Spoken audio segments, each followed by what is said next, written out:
nuestra patria del momento que recibimos a Cristo como Señor y Salvador, Él redime el alma cautiva por el enemigo que gobierna este sistema o este mundo, Él nos liberta. Ahora el alma le pertenece a Cristo, ahí está nuestra libertad. ¿Cuál es el objetivo del enemigo con el sistema? Llevarse todas las almas que pueda. Salir físicamente del sistema no se puede. Dios nos llama a salir espiritualmente de Egipto. Ser luz para otro que están en oscuridad como otros han sido luz para nosotros. Y ahí está el propósito. Testificar de que hay un Dios que te salva, que te liberta, que puede restaurar tu corazón herido, que no lo hace absolutamente nada ni nadie, porque es espiritual. Donde había tristeza, ahora hay gozo. Te hace vivir en victoria en el medio de un mundo donde hay aflicción y hay adversidad. Entonces, la única forma de salir es espiritual. Y de vencer es en Cristo.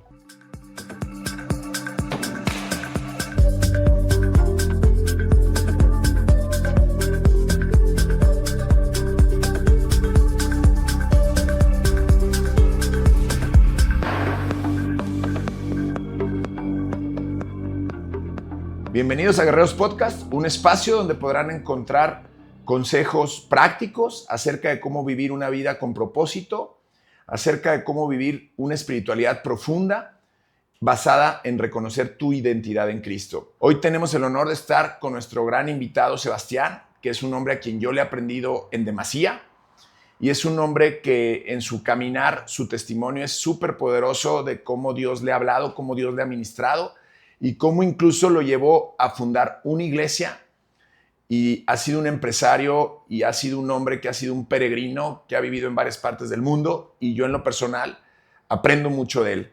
Y hoy me complace mucho. Gracias, Sebastián, por estar aquí con nosotros. Bienvenido, esta es tu casa. Gracias Rubén por invitarme. Gracias a Dios porque permite que hoy podamos estar aquí. Realmente hace tiempo, años que nos conocemos y teníamos ganas de este encuentro, así que qué bendición que bueno, hoy se pudo dar y qué bendición también que podamos compartir lo que nosotros siempre hablamos con la gente. Así que gracias por invitarme. Sí, no, hombre, un placer, bienvenido. Oye, fíjate que yo me deleitaba de tener esta entrevista contigo, esta plática, porque las pláticas que hemos tenido en lo casual, me sorprende la sensibilidad que tienes acerca de las cosas de Dios y cómo entiendes el propósito de Dios en la vida de un ser humano. Hace poco me platicabas acerca de la libertad, de la verdadera libertad, de la Matrix, de cómo alcanzar también la libertad financiera, pero sin la libertad en Cristo, pues esta libertad sería como infructífera. Me llamó mucho la atención el tema y realmente me gustaría que nos compartieras un poquito tu visión acerca de la libertad. Claro, de hecho justo como te comentaba, hoy grabé un video hablando sobre eso, que luego también lo voy a compartir. Ok, tenemos que partir de la base de que nosotros estamos en un mundo, en un sistema que está controlado por el enemigo. El enemigo es Satanás, porque Dios le dio autoridad. Él es el príncipe de este mundo. Vamos a basarnos siempre en la Biblia. Entonces, estamos en un mundo y en un sistema satánico, mire por donde lo miren. Hay algunos que están con la mirada un poco, o los ojos un poco más abiertos y ven ciertas cosas que obviamente les llaman la atención y lo expresan, lo comparten. No sé, conocer la verdad y la verdad te hará libre y empiezan a revelar un montón de cosas conspiranoicas que están sucediendo, que son una realidad y que la mayoría de la gente no lo ve. Ok, pero hay algo que todavía va más allá de eso, ¿sí? De esa conspiranoia o del plan de la Agenda 2030, de este plan donde realmente van caminados según la Biblia, profetizado a una religión, un gobierno, una economía. Bien, eso es el gobierno del anticristo. Entonces, eso está escrito que va a pasar. Y todo lo que hoy vamos viendo día a día realmente va encaminado a eso. Entonces, no va a haber forma de cambiar eso. Eso no lo va a cambiar una persona, eso no lo va a cambiar un presidente, no lo va a cambiar un gobierno. Para mí creo que es inútil esperar la solución de parte de un presidente o de un salvador, porque el salvador ya vino. Ahora, ¿de qué manera nos liberta Cristo? Los judíos esperaban a un monarca, a un rey que levante el cetro, a un político, a un presidente y que los liberte. No, la libertad que Cristo trajo es otra. Ahora Cristo vendrá como monarca. Porque si Cristo vino y todo lo que está en la Biblia es verdad, la Biblia dice que Cristo va a volver. Y va a volver por su pueblo. Esto también es una realidad, entonces no podemos ignorar eso. ¿Cómo va a volver? Va a volver como el monarca, como el hijo del David, como el descendiente de David, como el león de la tribu de Judá, como el rey de reyes y el señor de señores. Va a venir por su pueblo. Ok, ahora, la única forma de salir de este sistema, de esta Matrix, es espiritual, porque estamos en el mundo. La Biblia dice que estamos en el mundo, pero no somos del mundo. Entonces, ¿de qué manera podemos estar en el mundo sin ser del mundo? Libres. ¿De qué? Del sistema, de la Matrix, del mundo. ¿Cómo somos libres? Dice la Biblia. ¿Conoceréis la verdad? Y la verdad os hará libre. Entonces la única forma de poder salir es a través del conocimiento revelado de la verdad, que es Cristo. Al aceptar a Cristo como Señor y Salvador, Él nos liberta espiritualmente. Estamos en el mundo, pero no somos el mundo. Ahora somos hijos de Él, espiritualmente libres por el conocimiento revelado de la verdad. Entonces la única forma de salir de la matriz, ¿sí? No hay otra forma, no podemos salir del mundo, estamos en el mundo. Entonces, ¿de qué manera somos libres en un mundo donde hay cautividad por todos lados? Porque el mundo está cautivo, gobernado por el príncipe de este mundo, que es Satanás. Dios le dio la autoridad para ser príncipe de este mundo. Es espiritual. Cristo venció a Satanás. Entonces, cuando recibimos a Cristo, el que ya lo venció, vence en nosotros. Amén. Amén. Oye, ¿y qué es en sí la Matrix? Porque ahora se ha puesto, era un tema desde el 2000 que a mí me apasionaba y salió la película de la Matrix, pero muchos se hablan de escapar de la Matrix, invierte en estas inversiones para que escapes de la Matrix y seas libre financieramente. Hay una confusión para muchas personas que es la Matrix o el sistema de este mundo. ¿Cómo pudieras explicar un poco para los que no conocen qué es la Matrix en sí? Porque también se habla que hay una Matrix religiosa, hay una Matrix económica. ¿Cómo ves tú la Matrix? Claro, ok, la Matrix es el sistema satánico. Vale, el sistema está gobernado en la base, ¿no? Está gobernado por él, porque tiene autoridad.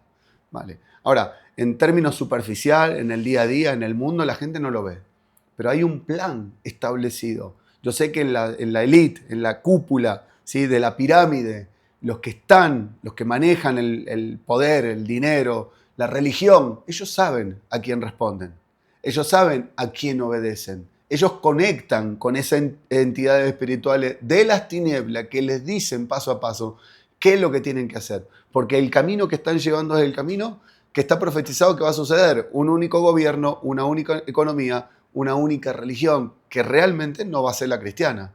Va a ser una religión ecuménica que va a reunir incluso todas las religiones y tal, ¿no? Va a haber persecución al cristianismo. ¿Por qué al cristianismo? Porque tiene la palabra de Dios. Y la palabra de Dios es totalmente enemiga, o hay enemistad entre la palabra de Dios y el sistema, porque la palabra de Dios te saca automáticamente del sistema. Te abre los ojos, te renueva, te reforma, te transforma, te restaura, te vivifica, te da vida. Entonces, la palabra de Dios automáticamente es una espada para el sistema, es una espada que corta el sistema, ¿sí? Entonces, la Matrix es el sistema. Dentro del sistema hay un montón de áreas. Tiene la parte religiosa, parte de la Matrix. Tiene la parte económica, el gobierno a través de la economía, parte de la Matrix. Ideología de género, parte de la Matrix. Cambio climático, parte de la Matrix. Políticas, parte de la Matrix. Comunismo, parte de la Matrix. Culturas. Cultura, ok. Oye, ¿y cómo pudiéramos lograr estar fuera de la Matrix? Porque hay una frase que me dice, que a mí me entusiasma mucho, que dice, ustedes son del mundo, perdón, ustedes están en el mundo, pero no son de este mundo, porque yo los he llamado a vida, y Él nos saca de esta Matrix. Y aparte dice, quien se hace amigo del mundo se constituye enemigo de Dios. Entonces, si yo quiero salir de esta Matrix y vivir una vida en libertad, conocer esa verdadera libertad, ¿cómo pudiéramos, si alguien te preguntara, oye, ¿cómo puedo salir de la Matrix para poder vivir esa vida en libertad? Porque la libertad es muy amplia. Por un lado está la libertad espiritual, pero por otro lado, la Matrix o el sistema de este mundo te hace tener la necesidad de autoesclavizarte muchas veces. ¿En qué sentido? A lo mejor tienes que conseguir un trabajo, o si no un trabajo, tienes un negocio del que en cierto sentido, pues también tienes que, o sea, pareciera que fuera una labor imposible salir de la Matrix o salir del sistema de este mundo. ¿Es posible salir? ¿Cómo lo ves tú? Ok, físicamente no. ¿Por qué motivo? Porque estamos en el sistema. No podemos, al menos que salgamos de este mundo físicamente, no podemos porque vivimos en el mundo. Claro. Pero por eso dice la Biblia, están en el mundo, pero no son del mundo. Nuestra patria, desde el momento que recibimos a Cristo como Señor y Salvador, y Él nos liberta espiritualmente, Él redime el alma cautiva por el enemigo que gobierna este sistema o este mundo, Él nos liberta. Ahora el alma le pertenece a Cristo. Ahí está nuestra libertad. El alma es salva, el alma está redimida, el alma fue pagada por la sangre de Cristo. Le pertenece a Cristo, no le pertenece al enemigo. ¿Cuál es el objetivo del enemigo con el sistema? cautivar, cazar y llevarse todas las almas que pueda. Lo que él quiere son las almas. Por eso un cantante, un famoso, quien sea, hay un montón de testimonios, cuando van o políticos, o cualquiera, que va a pactar con el enemigo, porque quiere poder, porque quiere dinero, un brujo, un hechicero, para subir de rango, ¿qué es lo que le entrega? Le entrega el alma. Lo que quiere el enemigo son las almas. Lo que vino a salvar Cristo son las almas, a redimir las almas del control del enemigo, que lo tiene cautivado. ¿Qué tiene cautivado? El alma. Entonces, salir físicamente del sistema no se puede, porque estamos físicamente viviendo acá. Ahora, Dios nos llama a salir espiritualmente de Egipto. Okay. ¿Cómo? A través de Él, en la libertad y en el poder del Espíritu. Y ahora sí podemos ser instrumentos útiles en la mano de Dios cuando Él empieza a habitar en nosotros y empieza a transformarnos y a glorificarse a través de nosotros en un mundo que está en un sistema satánico, pero ser luz del mundo. Él no dice ser luz, no, Él dice ser luz del mundo. Sal de la tierra, de este planeta. Y ahí está el propósito, ahí está el ministerio. Que cuando Él empieza a obrar en nuestra vida, en el mundo que está gobernado por Satanás, podemos ser luz para otros que están en oscuridad como otros han sido luz para nosotros. ¿Ya? Básicamente ese es el propósito. ¿Cómo? Testificar. ¿De qué? De que hay un Dios que está vivo. De que hay un Dios que te salva, que te liberta, que te saca de la depresión, que te saca de las drogas, que puede restaurar tu corazón herido, que no lo hace absolutamente nada ni nadie, ni el desarrollo personal, ni la psicología, ni la medicina, porque es espiritual. Dios sana el corazón, Dios lo restaura, Dios te saca del vicio, Dios convierte el lamento en baile, te da gozo. Donde había tristeza, ahora hay gozo. Te hace vivir en victoria en el medio de un mundo donde hay aflicción y hay adversidad, pero con Él hay victoria. En Él hay victoria. ¿Por qué? Porque Él ya venció. Entonces la única forma de salir es espiritual y de vencer es en Cristo. ¡Wow! ¡Qué poderosa verdad! O sea, realmente a mí me entusiasma el poder ver que podemos ser libres espiritualmente del engaño y que podemos vivir una vida a la plenitud de Cristo y que podemos ser restaurados y restituidos y que nuestro lugar, nuestra identidad también. Y he venido yo hablando mucho de que cuando tú reconoces tu verdadera identidad, quién eres como hijo de Dios, tu identidad en Cristo, es entonces que tu vida empieza a cobrar sentido porque sacas del trono a tu ego. Porque muchas veces, bueno, no muchas veces, la mayoría de los seres humanos hemos puesto al ego en el trono. Y al poner al ego en el trono, hemos permitido que él construya nuestra propia torre de Babel. Y nos damos cuenta que al construir una torre de Babel o un castillo sobre arena, estamos cavando nuestra propia tumba. Estamos construyendo nuestra propia trampa. Y a veces pensamos, híjole, tomé esta decisión, invertí en esto, metí este negocio, y como nos consideramos espirituales porque a lo mejor leemos la palabra o porque encomendamos nuestro día a día a Dios, decimos, estamos inspirados por Dios en estas decisiones. Y yo tuve una verdad una revelación muy profunda conmigo mismo de darme cuenta que yo había venido construyendo mi propia vida basada en mi ego y estaba construyendo mi propia torre de Babel y un castillo que en cualquier momento se podía derrumbar. Entonces, el ego, sacar al ego de la ecuación y realmente permitir que sea Dios obrando, creo que es también una forma de salir de la Matrix. ¿Cómo lo ves tú, la parte del ego? Claro, porque mira, el ego piensa para sí mismo y para adentro. La humildad va para afuera. Un indicador del ego es cuando el hombre mira para adentro y solamente busca satisfacer su necesidad. La humildad es al revés. La humildad da. Entonces eso es un indicador de que realmente estamos bien. Cuando estamos haciendo algo por los demás, estamos dando. Hay más gozo en dar que en recibir. Entonces el ego mira para adentro. La humildad mira para afuera. Sí, nos hace ser instrumentos útiles. Entonces cuando estamos dando, realmente estamos siendo alineados a la voluntad de Dios y utilizando Dios a nosotros, utilizándonos como un instrumento útil. ¿Por qué? Porque al final del día hay varios puntos importantes. Primero, la identidad. El ego está en una identidad falsa, distorsionada. No la da Dios, la da el enemigo. Lo tiene ciego realmente espiritualmente. Depende el nivel de ego, el nivel de ceguera que hay espiritual. Mayor nivel de ceguera, mayor nivel de ego. el hombre hace cosas y ni se entera que las está haciendo, no es consciente de lo que está haciendo, es un robot gobernado por espíritus inmundos que lo llevan a hacer cosas que realmente van en contra de la voluntad de Dios. Vale, pero cuando el hombre va despertando espiritualmente, se va alejando de eso, del ego, y empieza a mirar para afuera. Ok, Dios me está ayudando, Dios está abriendo mis ojos. Ahora, ¿de qué manera yo puedo ayudar al que está al lado mío? Ser luz primero, en la presencia de Dios, en la voluntad y en la palabra de Dios, y desde esa luz de Dios que tiene en mí, puedo iluminar a otro, ¿no? Entonces, el ego mira para adentro, la humildad mira para afuera. Cristo miró para afuera. Todo el tiempo, Satanás miró para adentro, quiso ser igual a Dios. Quiso ocupar y usurpar el lugar de Dios. Dios lo rechaza y lo echa afuera. Cristo, siendo Dios, se despoja de su divinidad y se hace un siervo. ¿Qué es un siervo? Alguien que sirve. Y el que sirve, ¿sirve para adentro o sirve para afuera? Sirve para afuera.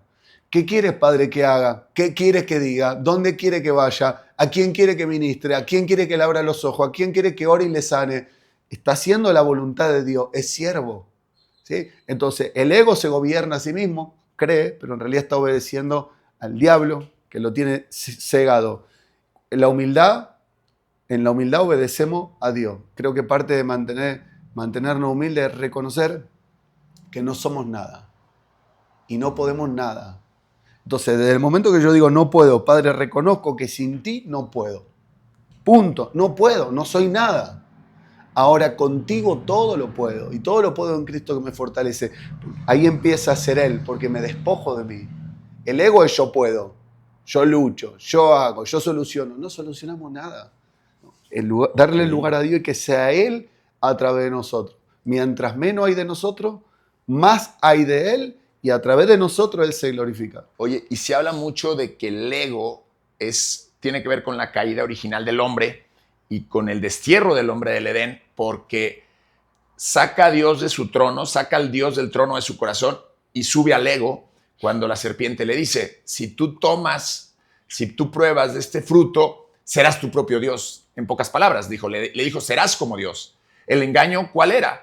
Que ya éramos como Dios, porque la Escritura dice que fuimos hechos a imagen y semejanza. Pero ya interpretado desde el punto de vista, desde el espíritu, lo que la serpiente le está diciendo es, serás tu propio Dios. Entonces pones a tu ego en el trono, sales del Edén, sales de ese estado de gracia, de comunión con Dios, y entonces te eriges, te levantas como tu propio Dios. Y ahí viene la caída del hombre. Totalmente. Satanás fue echado porque quiso ser igual a Dios. Y él tentó a Eva con que serían abiertos vuestros ojos y seré igual a Dios conociendo el bien y el mal. Y hoy en día sigue siendo igual. El ego es el hombre poniéndose en el lugar de Dios, primero el hombre o glorificando al hombre y olvidándose de Dios.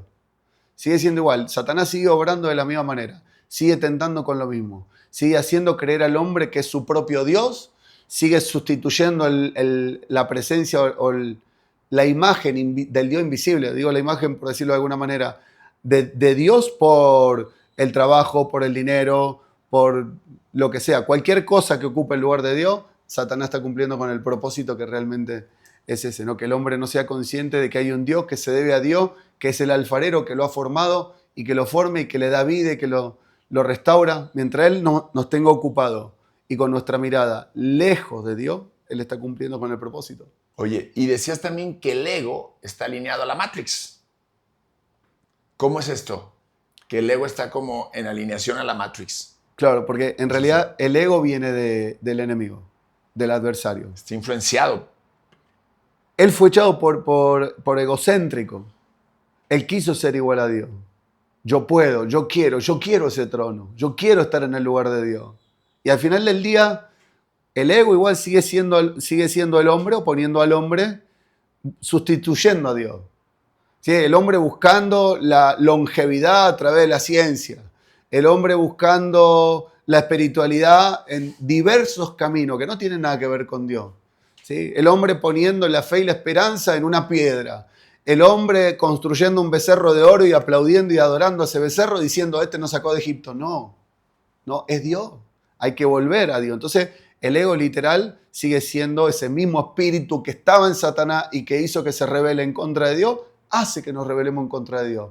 Cuando estamos viviendo desde el ego, le damos la espalda a Dios. Excelente.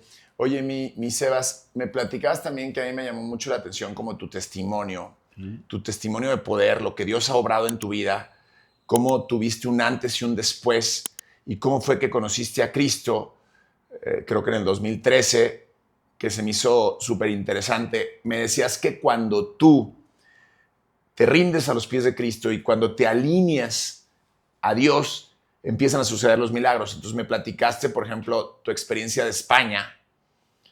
¿Qué milagros has visto en tu vida? Porque a mí me sorprende cómo el Espíritu de Dios cómo te empezó a ministrar y cómo has visto su fidelidad. Porque me decías, lo que me queda claro es que Dios es fiel.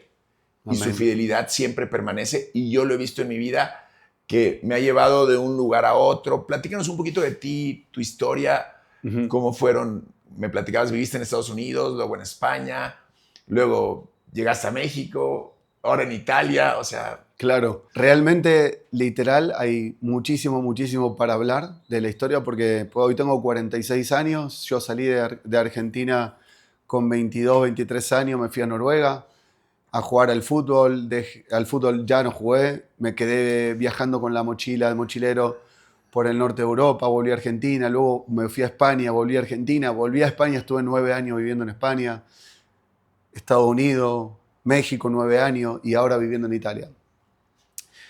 Entonces, claro, hay muchísimo, muchísimo para contar en todo ese proceso.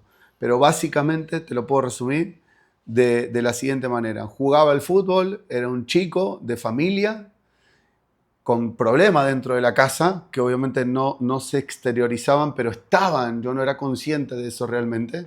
Cuando se empiezan a exteriorizar, coincide que dejo el fútbol, que era lo que había hecho desde que aprendí a caminar, jugar al fútbol y era mi vida, mi identidad estaba basada en el fútbol, jugador de fútbol, jugaba y era mi vida. Cuando dejo el fútbol, porque me rompo menisco y ligamento de la rodilla, me empiezo a drogar. Cuando me empiezo a drogar, eso fue catastrófico porque en un tiempo muy, muy corto, el enemigo me liquidó, desgarró mi vida prácticamente. Me empecé a drogar primero con marihuana, no pasa nada, sí pasa. Claro. Sí pasa. Cigarrillo, una seca, o no sé cómo le dicen acá, una pitada, una calada, no pasa nada, sí pasa. Sí pasa, porque hay una puerta que se le abre al enemigo y al enemigo está como el león rugente buscando a quién devorar. Y el hombre perece por la falta de conocimiento. ¿La falta de conocimiento de qué? De qué pasa si le da una seca, un cigarrillo, no pasa nada. No, sí pasa. Se le está abriendo una puerta a él y él va a entrar por esa puerta que se le abre. Sí, con el alcohol pasa lo mismo, con la droga pasa lo mismo, y una cosa fue llevando a la otra, y la cocaína casi me destruye, literal, en cierto momento de mi vida. Me miraba al espejo y no me reconocía, literal. Era mirarme al espejo y digo, ¿quién está ahí? No te veo, no, o sea, no te conozco. Literal, había perdido por completo la identidad, mi identidad estaba totalmente distorsionada, los demonios me atacaban, me decían, matate, no serví para nada, no hay motivo para que vos te levantes de la cama, mejor matate.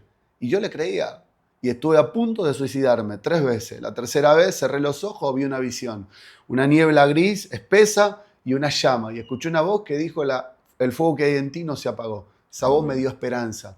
Y a partir de ahí dije, ok, si no se apagó el fuego que había en mí, lo que tengo que hacer es trabajar para que crezca. Y empezó un proceso, un cambio total, cambié la alimentación, empecé a entrenar.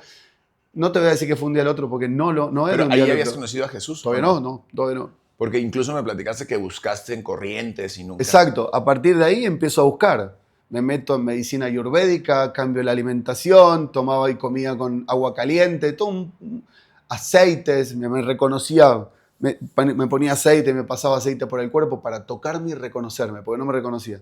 Yo creo que al final del día, en todo lo que he vivido, cada cosa que viví me empujó hacia adelante, pero seguía sintiendo insatisfacción, me seguía sintiendo vacío, seguía teniendo ansiedad y seguía teniendo temor.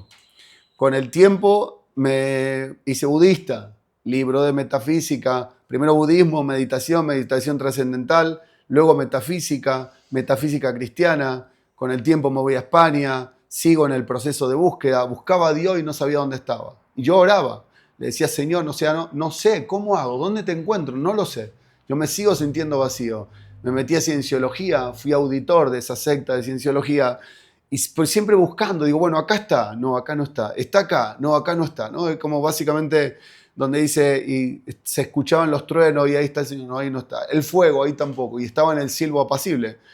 Hasta que un día, ya la última opción que tenía, entrar en una iglesia evangélica porque era la última opción para mí. De hecho, yo no tenía bien visto a los evangélicos porque lo consideraba igual que, o lo relacionaba con el catolicismo, y yo ahí entré y salí peor de lo que entré. Entonces digo, ¿dónde, no? Me metí en una iglesia evangélica, en la iglesia Sion de Baracaldo, en el País Vasco.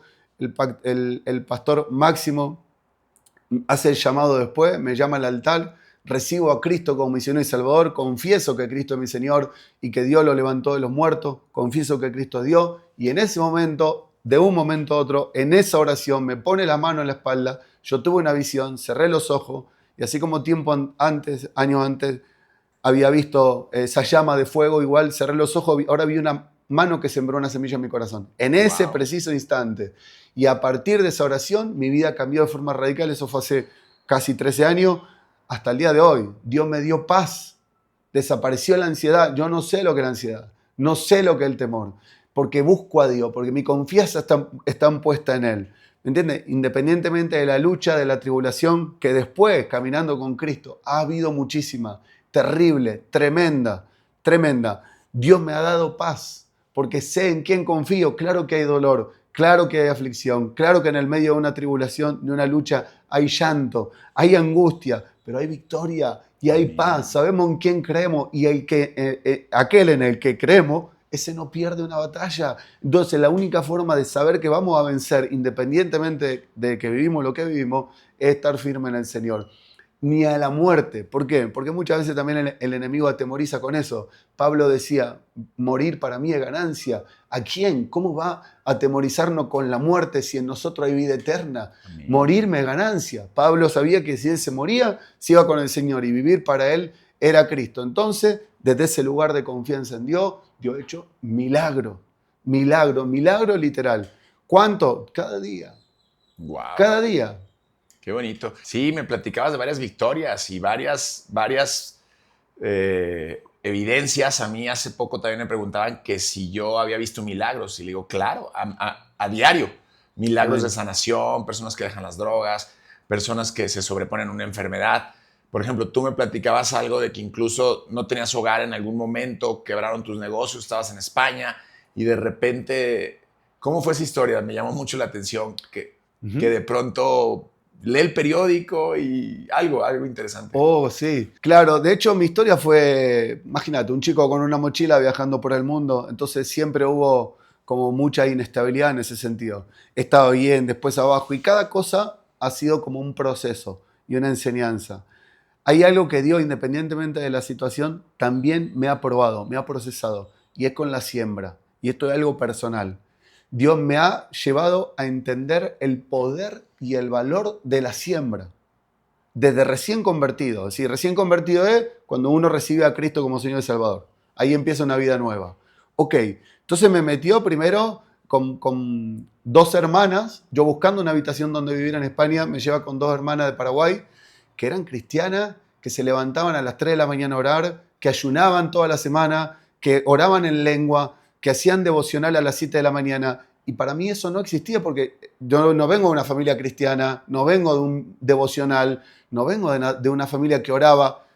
Entonces para mí eso era nuevo. Como estaba enamorado de Cristo, como ahora, el entrar en esa casa con esas dos hermanas de Paraguay, evangélica, pero firme, de fe, de ayuno, de oración, de palabra profética, orar en lengua, para mí fue una bendición enorme. Sí supe que era Dios ahí y Dios me estaba formando. Entonces ahí empezó una vida de devoción, una vida de oración, una vida de ayuno.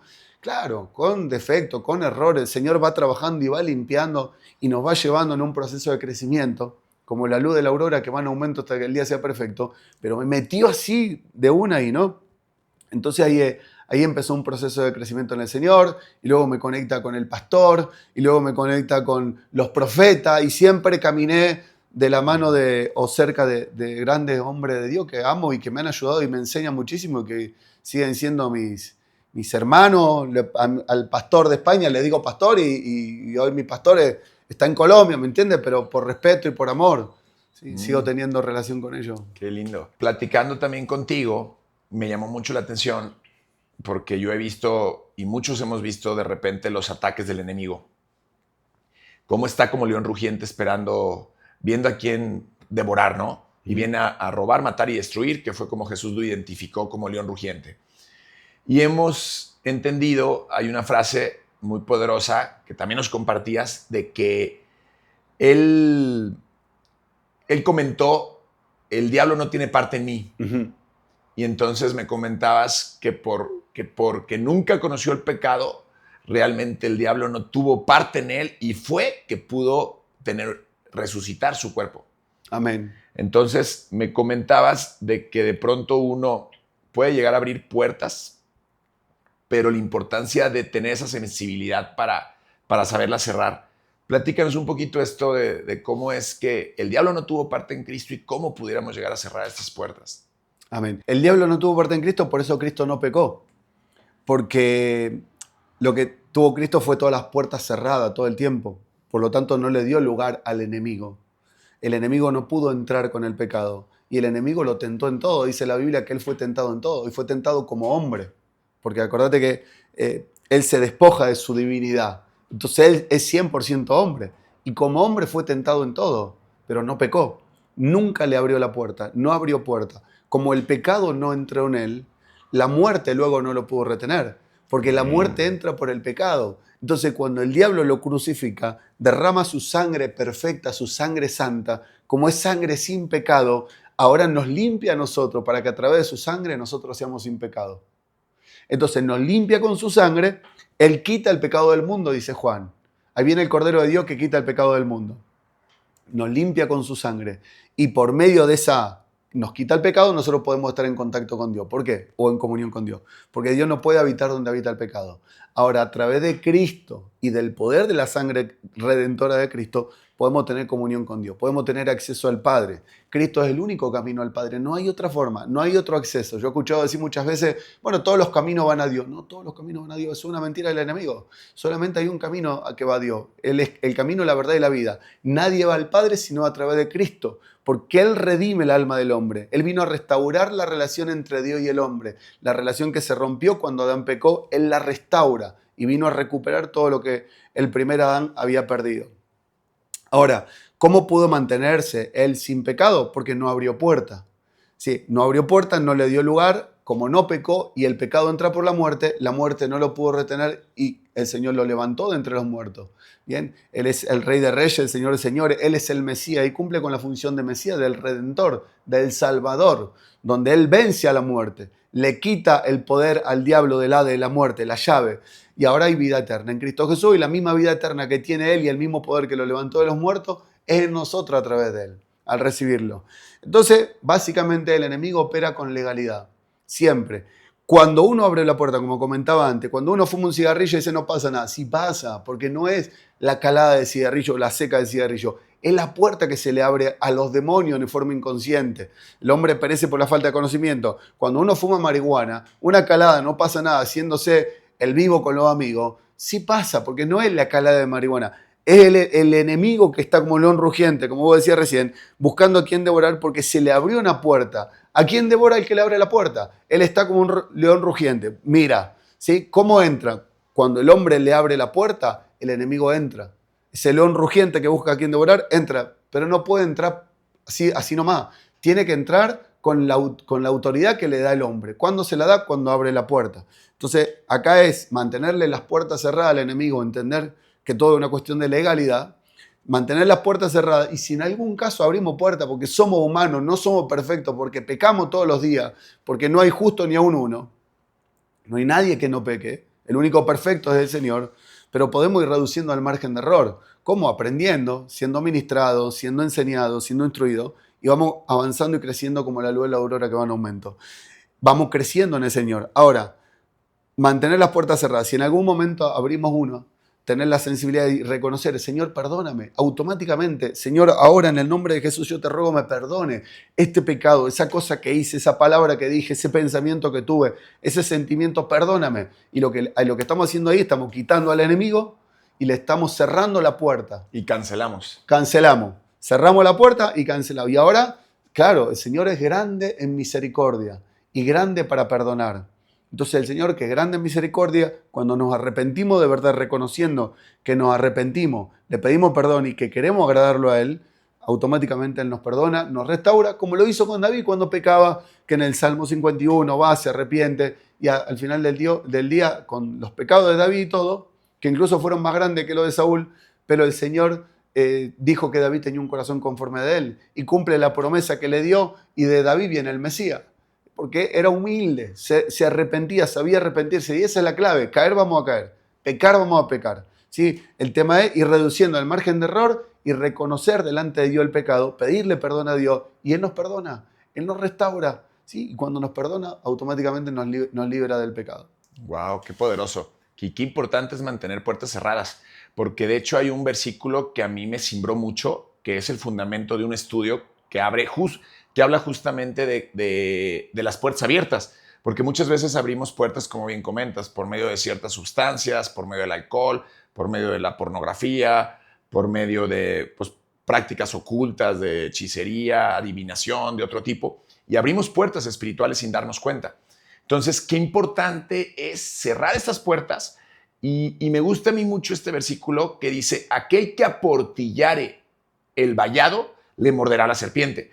En la antigüedad, las ciudades estaban fortificadas. Entonces, te decía que no hicieras un boquete en el muro, porque entonces te morderá la serpiente. Y lo mismo sucede. Si tú haces un boquete espiritual en tu vida, le das derecho legal al enemigo, como bien nos comentas. Y creo que este punto es fundamental de empezar a pedirle discernimiento al Espíritu Santo, de ver qué puertas pudiéramos tener abiertas para tomar la decisión de cerrarlas, porque algo a mí que aparte me impactó, que tuve también una revelación platicando con otra hermana en Cristo, que me decía: las puertas que tú abras para el reino de Dios, las abres para ti y para tus generaciones, pero también las puertas que abres en el mundo de las tinieblas, las abres para ti y tus generaciones. Entonces, creo que es fundamental que tengamos esa sensibilidad y ese discernimiento para poder cerrar aquellas puertas que no deben de estar abiertas en nuestras vidas. Totalmente. De hecho, incluso hay puertas que son claramente identificables como puerta. Tremenda, que obviamente se abren en ignorancia, ¿no? Cuando uno va y se lee las cartas, o se lee la palma de la mano, o la carta astral, o visita un brujo, un hechicero, son puertas enormes que uno está abriendo, directo al reino de las tinieblas. Cuando uno fornica, adultera, son puertas enormes. Okay, entonces son puertas claramente identificables que obviamente en general se hacen en completa y absoluta ignorancia. Ahora, importante, cuando hay puertas que son pequeñas, esas son, dice la Biblia que las zorras pequeñas echan a perder la viña. Entonces hay puertas que son muy pequeñas, que no son tan fáciles de identificar. Una palabra de mentira, un pensamiento, la envidia, el rencor, eso está tremendo y eso obra. El rencor, la raíz de amargura, la falta de perdón, son un montón de puertitas que uno puede abrir, que hay que identificarla y pedirle al Señor que obre, que nos trate y mantenerle la puerta cerrada en todo.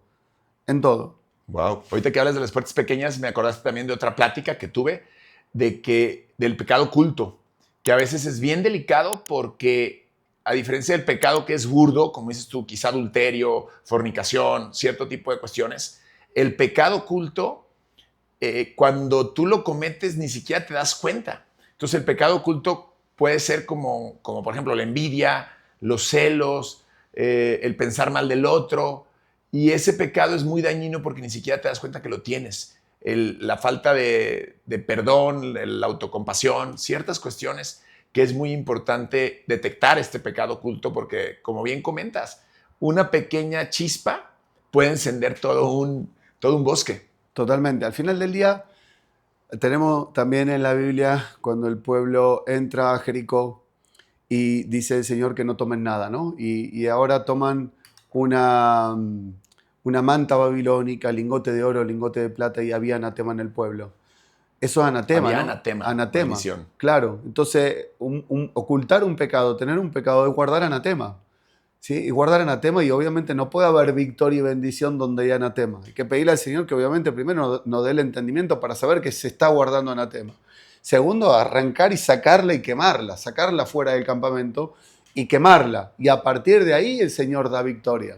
como se la dio a Israel, que primero pelea con Anatema y tiene derrota, y José dice, bueno, ahora todos van a decir que hemos tenido una derrota y no vamos a poder. No, hay Anatema en el pueblo.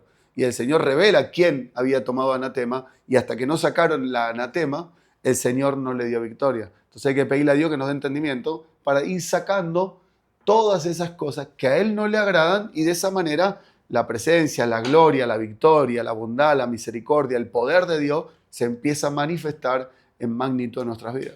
Pues poderoso, bellísimo todas estas palabras. Qué bonito es cuando realmente la palabra de Dios se revela y cuando nos vuelve conscientes y nos alinea al corazón de Dios. Qué bonito testimonio, qué bonitas palabras. Te agradezco mucho. Gracias por compartir. Gracias por la invitación. Para mí es una bendición, y que bueno, que en todo esto el Señor se glorifique. Gracias. Sí, me encantan tus historias, incluso la última que me platicaste, que me llamó mucho la atención, cómo Dios sabró con el tema de tu hija y cómo en el juicio Dios te sacó y cómo... Sí, totalmente. De hecho, esto yo voy a ser bien medido porque obviamente pues se trata de la mamá de mi hija, ¿me entiendes?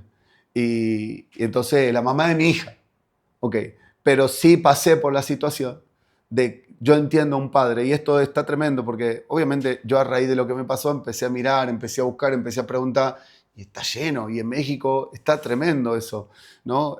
Hoy en día una mujer puede denunciar al papá de su hijo, de sus hijos, y el hombre es culpable hasta que se demuestre lo contrario. Antes no era así, ¿no? Entonces, claro, se me llevan a mi hija para Italia de un día al otro, ¿me entendés? Predicando en la iglesia en Alto Refugio, en Orizaba, Veracruz.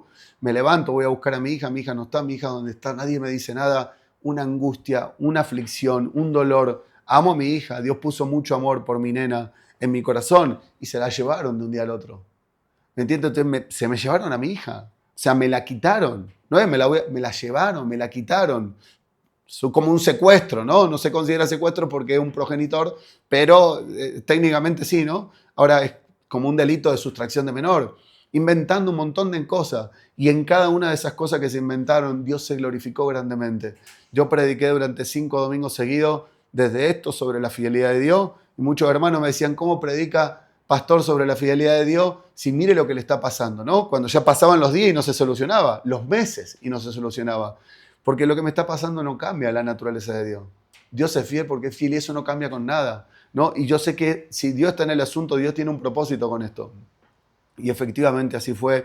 Dios se glorificó grandemente. Yo estoy con mi hija, mi hija está con su mamá también, una nena feliz, una nena contenta, una nena que vive en gozo, una nena que ella sabe los milagros que Dios ha hecho de forma sobrenatural en su vida y en mi vida. Fue algo impresionante, pero también me dio conocimiento, y sé lo que siente un padre al cual le quitan a los hijos.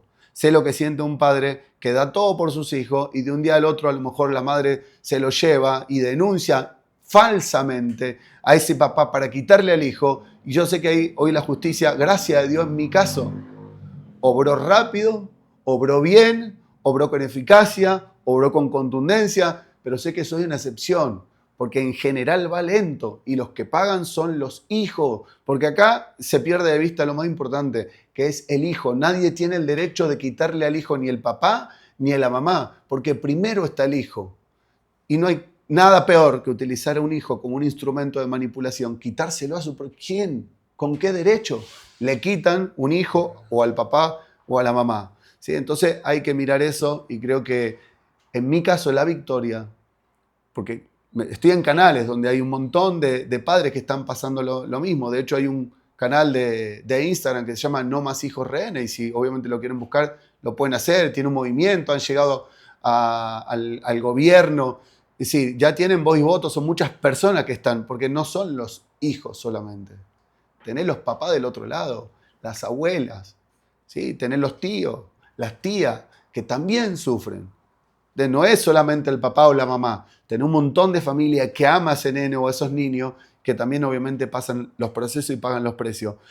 Entonces yo veo los testimonios, y realmente cuando cuento mi caso, ¿sí? Cuidando lo que digo, porque como te digo, es la mamá de mi nena, me dice, no, eso es algo excepcional, eso no pasa. Obviamente yo le atribuyo esto a Dios, es Dios.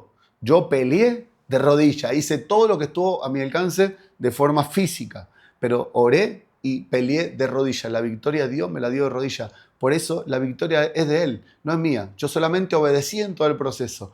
Él se glorificó y la victoria de Él. Tú pudiste ver, porque me platicaste, que cuando tú estás en Él, aferrado en Él, todas las cosas te son dadas por añadidura y su gloria venidera es mayor. Algo así comentabas, que no te he dicho que si crees verás mi gloria, si permaneces en mí, como la vid. Amén. A mí se me hace hermoso esta parábola de la vid, que nosotros somos sus pámpanos y que permaneciendo en él daremos fruto y fruto abundante. Entonces, es hermoso ver esa herencia que Dios nos ha dado, de que cuando permanecemos en él, entonces nos volvemos fructíferos y todas las cosas nos son dadas. Y yo también he tenido testimonios bellísimos donde he estado en condiciones totalmente, como comentas tú, secuestros, extracciones de tu libertad, cosas muy delicadas, donde he podido ver que quien pelea contra mí, pelea contra mi Señor. Así es. Y mi Señor nunca ha perdido una batalla. Amén. Y es poderosísimo ver este poder ejerciéndose y desplegándose en tu vida. Amén. Y me encanta esta historia, este testimonio tuyo, porque también comentábamos que en estos momentos es cuando le damos a Él la gloria. Amén. Y es cuando podemos soltar un aleluya. Amén, amén. Totalmente. ¿No? Creo que las victorias tienen que estar enfocadas en darle gloria a Dios. Es decir, cuando Dios nos liberta, cuando Dios hace un milagro, cuando Dios nos da victoria, no es gozarnos en la pérdida o sea, dos equipos, un partido de fútbol. Claro, no gozarte porque el otro perdió, gozarte porque ganaste, pero ni siquiera porque ganaste. ¿Sí? Esto va más allá, eso en el mundo no, pero ahora en Dios es darle gloria a Dios, gozarte en la fidelidad de Dios, gozarte en la bondad de Dios. Y ahí está puesta la mirada, por eso decimos gloria a Dios, aleluya. Porque está bien, hubo una victoria, pero esa victoria es para la gloria de Dios. A Él es la gloria. Amén, claro, siempre. Toda la gloria y toda victoria a Él le corresponde y a Él le ha sido dada. Amén. Oye, qué bonitos testimonios. Y yo por último, a mí me gustaría que nos platicaras un poco acerca de cómo podemos ser sal en este mundo. Porque hubo unas palabras también muy lindas que me comentabas hace un par de horas que nos reunimos a desayunar. Se nos acercó una persona a pedir oración. Es verdad, tremendo. Nos empezó a escuchar un poco. Sí.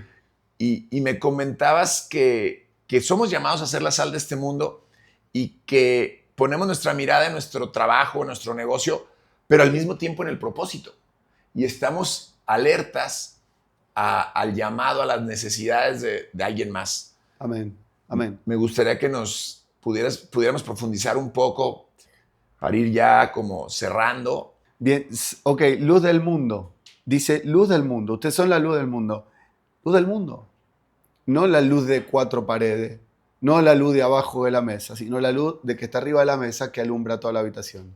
¿Luz del mundo qué? Cuando creemos en Dios, nosotros sabemos que somos salvos en Cristo. Él empieza a orar en nuestras vidas y estar presto a compartir la palabra de Dios y testificar de las cosas que Dios, las maravillas que Dios hace en nuestras vidas.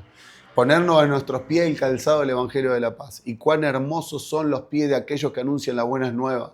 Estar presto a testificar con cualquier persona en cualquier lado, en el supermercado, en la cajera. No es que va a salir hablándole a la gente, no. Pero buscar, ok, vale, hablar con una persona. Tu testimonio es Cristo te dio vida, Cristo te sana. Hay gente que está deprimida. Un ejemplo, te pongo un ejemplo. Reunión de negocio, antes de ayer, en una cafetería. Una persona tiene un problema. Ok, sigo hablando. Ahora contame eso. Quiero orar por ti. Hay salvación. En Cristo hay vida eterna. En Cristo hay salvación. En Cristo hay libertad. Hay restauración.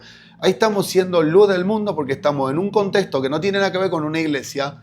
Pero hay una persona que tiene una necesidad y no podemos ser indiferentes a lo que le está pasando, porque nosotros sabemos que si esa persona está deprimida y Cristo te liberta de la depresión y te da gozo y convierte el lamento en baile, testificale, porque ahí está la sanidad. Ahí está la solución y para eso te pone Dios. No podemos callar. Y eso es testificar de Cristo. Dice, me seréis testigos en Judea, Samaria y hasta lo último de la tierra. Me seréis testigos. ¿Sí? Tenemos que ser testigos de Cristo. Si no somos, al final del día, no somos luz. Porque una luz tiene que alumbrar. Entonces, ¿cuál es la luz que nosotros podemos darle al otro? Cristo. Cristo. Te testifico de Cristo, ¿no? Te comparto de Cristo y estar siempre Señor. Y esa es una forma de dar y hay mucho gozo en dar y más gozo en dar que en recibir. Cristo es la luz de este mundo. Que dice, Amén. yo soy el camino, la verdad y la vida. Yo soy la puerta. Yo soy la luz. Algo dice, ¿no? Hay un versículo que habla de que yo soy la luz de este mundo. Sí, dice que él es la luz vino al mundo. En Juan dice, Juan capítulo 1. Sí, que él es la luz, dice, en él estaba la vida y la vida era la luz de los hombres. Qué bonitas palabras. Y ese versículo, eso está tremendo porque dice, en el principio era el verbo y el verbo era con Dios y el verbo era Dios. Todas las cosas por él fueron hechas y sin él nada de lo que ha sido hecho fue hecho. Él es la luz de los hombres. En él está la vida y la vida era la luz de los hombres. Cristo es Dios, que se encarna en el Hijo. Claro, es un misterio. ¿Cómo Cristo, un hombre, Dios se encarna? Claro, porque también tenemos el cuerpo humano, es un cuerpo tripartito, espíritu, alma y cuerpo. El Padre se encarna en el Hijo y viene, es Dios, pero se despoja de su divinidad, se hace hombre. ¿Para qué? Para redimir al hombre. ¿Por qué? Por el pecado del hombre. Porque la maldición entró por un hombre, por Adán, y de Adán a todos los hombres. Ahora la vida entra por el postrer Adán, y del postrer Adán, cuánto más vida a todos los que vienen después de él, a través de él. Wow, amén. Qué hermoso, qué hermosas palabras. Y qué poderoso cuando esta revelación entra al corazón del hombre, porque realmente te das cuenta que empieza esta transformación profunda y empieza a entresacar lo vil de lo precioso. Entonces empieza a dinamitar estas palabras, el Evangelio de Dios, la palabra de Dios, empieza a dinamitar al viejo hombre y empieza la transformación. Y es una transformación auténtica, porque yo he sido testigo que el único camino hacia una verdadera transformación es Cristo Jesús. Amén. Ni el desarrollo personal, ni los libros, nada. Es Dios y la palabra de Dios. Obviamente todo ayuda, todo sirve, todo nos puede ayudar de alguna forma, pero realmente transformar. Dice que Él nos moldea como una pieza de barro en las manos del alfarero. Él nos moldea, Él nos transforma. Seguimos siendo pieza de barro que no vale nada, que lo único que tiene de valor es que esa pieza de barro moldeada en las manos del alfarero tienen al Espíritu de Dios. El único valor que tiene es lo que tiene dentro, que es el Espíritu de Dios. Somos templo del Espíritu Santo. Entonces Él nos moldea. Nosotros somos barros, viles barros, pero cuando nuestro valor viene de que Dios nos empieza a moldear, nos hace vasijas suyas y de ahí viene nuestro valor. Y se habla mucho de que Él nos quiere llevar a la estatura del varón perfecto, a la plenitud de su gloria.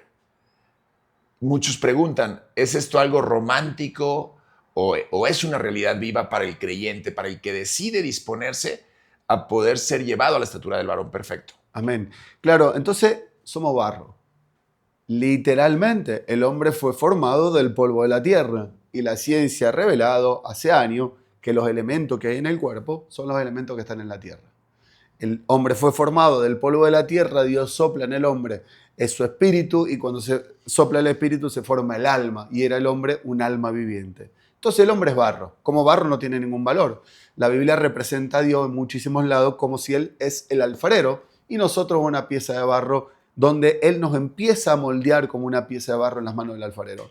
Ahora, una pieza de barro no tiene absolutamente ningún valor. Entonces, lo que realmente tiene de valor la pieza, en este caso la vasija, es la presencia de Dios. David decía, porque unge mi cabeza con aceite, pone mi copa a rebosar. O sea, que la presencia que era, pone mi copa a rebosar. Está rebosando de la presencia de Dios. Esa vasija de barro que fue moldeada en las manos del alfarero empieza a llenarse del Espíritu Santo y empieza a rebosar de la presencia de Dios. Y entonces es Él a través de esa vasija que se glorifica y nos usa y tal, ¿no? Entonces, la vasija de barro no tiene ningún valor, pero Dios, cuando la moldea, deposita su espíritu y la va llenando de su espíritu. Y esa es la unción. La unción es la presencia de Dios en la vida del hombre. El poder y la presencia y la unción de Dios, el aceite que representa el Espíritu Santo en la vida del hombre. Buenísimo, hermoso. ¿Y podemos ser llevados a la plenitud de su gloria? Ok, ahora, ¿cómo podemos identificar que realmente vamos aumentando como la luz de la aurora hasta que el día sea perfecto? Tenemos un estándar perfecto, que es el único perfecto, porque no pecó. ¿Sí? Es Cristo, Dios. Ese es el estándar. Tenemos la palabra de Dios. ¿Sí? Entonces, cuando la palabra de Dios la empezamos a leer, la empezamos a estudiar, nos empieza a procesar, nos empieza a perfeccionar inevitablemente porque automáticamente empieza a obrar en nuestras vidas. El Espíritu Santo Dios nos empieza a moldear, el Espíritu Santo empieza a obrar. Y nos va guiando al conocimiento revelado de la verdad y a toda justicia. Ahora, nosotros nos damos cuenta rápidamente que empieza un proceso de cambio, una vida nueva en el Espíritu. ¿Y cómo sabemos que realmente vamos en dirección a esa plenitud de Cristo o a la gloria del Señor o a la estatura del varón perfecto? Porque vamos mejorando. Cuando el ser humano, cuando la persona recibe a Cristo y antes que fumaba, ahora deja de fumar, ya está encaminado. Se puede ver de forma práctica, no es algo romántico, sino es algo absolutamente práctico. Es decir, una persona que adulteraba, fornicaba, se drogaba, bebía, mentía, robaba, lo que sea, empieza a dejarlo. El chismoso, la mentira, el engaño, la traición, lo empieza a dejar. ¿Sí?